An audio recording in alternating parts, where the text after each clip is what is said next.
Hi, Papa Yeager here. 5 years ago today, my dad was in the hospital dying from COVID.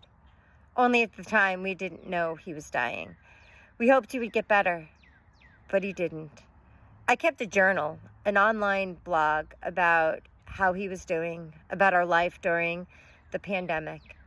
It is now my memoir, Stolen, Love and Loss in the Time of COVID. And it will be out in the stores and available for order in September. It is being published by Unsolicited Press.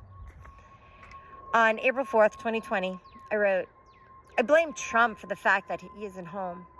If our federal government had shut its borders sooner, prevented any sort of travel either into or out of the United States, things would be different.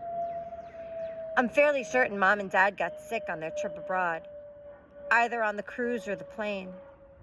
Our government knew about the virus back in January. They knew it had reached our shores. They knew how deadly it is. But for months, they did nothing. My parents left in late February.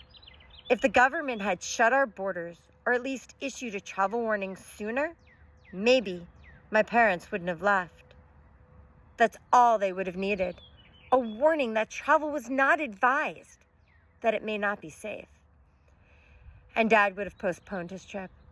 He would have been bitter and angry, but he would have stayed home. And if he stayed home, he probably would not be sick. How many other Americans would be better off if we had a competent, honest president? Today, my son was supposed to compete in another Taekwondo tournament.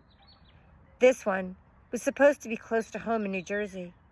But like the others, it was canceled. Instead of being able to do something he enjoys, he is sitting at home, completely distraught. I tried talking with him about your father, my spouse told me when we spoke on the phone. I tried to comfort him, but he told me to stop talking. When I didn't, he held a piece of fabric up to my face as if to physically block my words.